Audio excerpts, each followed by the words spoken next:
Little man, grow up. These are the words that you would expect to hear from who?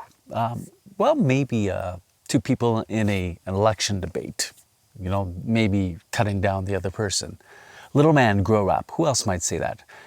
Perhaps a YouTuber who's kind of disgruntled with the state of the world or the state of the church and targets certain people, saying, grow up.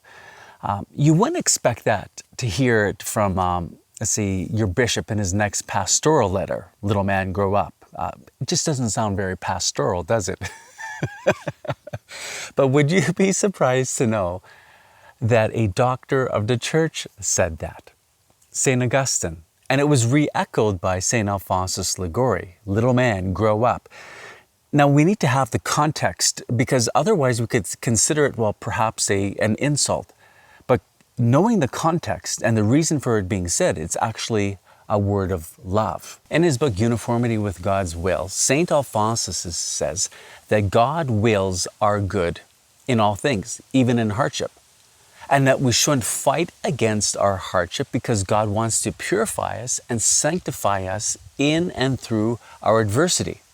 St. Alphonsus says, a person who rails against God in adversity suffers without merit.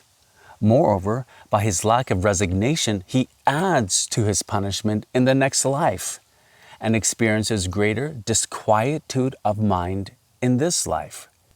I think one thing to note is that St. Alphonsus is encouraging us to accept the adversities in our life now, because if we don't, we suffer without merit, and then we make it worse in the next life. What does he mean by that? I think he's referring to purgatory. That if we can't allow ourselves to be purified in our current circumstance now, assuming we die in the state of grace, we will have to be purified later. So we might as well do it now and then gain the quietude of mind, find peace. Because he goes on to say, who has found peace that has resisted God? Well, the answer is nobody. Now, sometimes it's difficult to make an application of a teaching. We need an example. And this is where St. Alphonsus does not fail. He gives specific examples of people who rail against, fight against the adversity that God is sending their way for the purpose of purification. He says, the screaming rage of the sick man in his pain, the whining complaints of the poor man in his destitution, what will they avail these people, except increase their unhappiness and bring them no relief? Little man, says St. Augustine, grow up. What are you seeking in your search for happiness? Whom do you seek, friend? If you seek not God, seek Him, find Him, cleave to Him, bind your will to His bands of steel, and you will live always at peace in this life and in the next. Now here we have that phrase, little man, grow up. Now isn't it nice that after St. Augustine says that, he calls the little man friend? Who do you seek? Who is that little man? What does that look like? I think that little man is a person with little virtue. So little faith, little hope, little love is the little man. So how does the bigger man respond? Well, with great virtue. St. Alphonsus says, when, therefore, something adverse happens to us, let us accept it from His hands, not only patiently, but with gladness.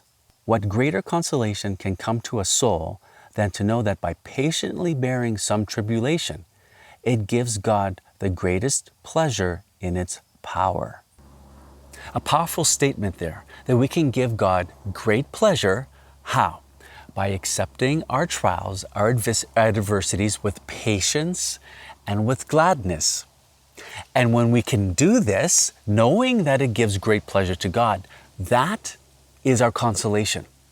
Knowing that something good is coming out of this, that we're giving great pleasure to God, and we're being sanctified as well.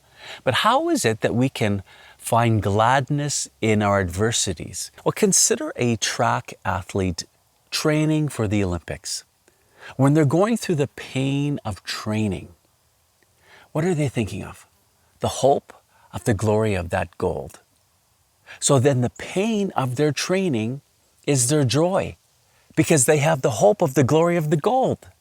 Now, it's not for sure. This is the beauty of the spiritual life.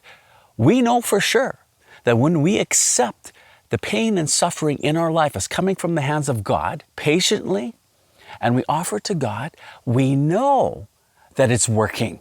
We know it's working for our sanctification. We know it's working to glorify God. An athlete doesn't. He doesn't have the absolute assurance to know that this pain and the suffering is going to equal the glory of the gold. But we know in the moment that if we accept our adversities, God is doing something great in us. We don't have to wonder, is this working? Is this going to pay off? We know that in that moment, God is doing a good work in us. And in that, we have joy. St. Faustina said, "Oh, if only the suffering soul knew how it is loved by God, it would die of joy and excess of happiness. Someday we will know the value of suffering, but then we will no longer be able to suffer. The present moment is ours." Now, I don't know what's going on in your life, but I'm willing to guess that you have some sort of hardship that's happening, because we all do. We all have adversity. We can't get through life without it. So we can't escape the fact that we're going to suffer, but we can determine how we suffer. So this day, how are you going to live?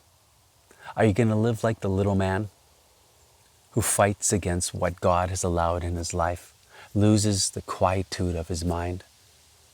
Or are you going to live like a saint, knowing that you're loved, knowing that you're cared for, and knowing that everything that God has allowed, even though it might be difficult, is for a greater glory? Live large, my friends. Thanks for watching. Share with me below what stood out to you and why, and I'll see you soon.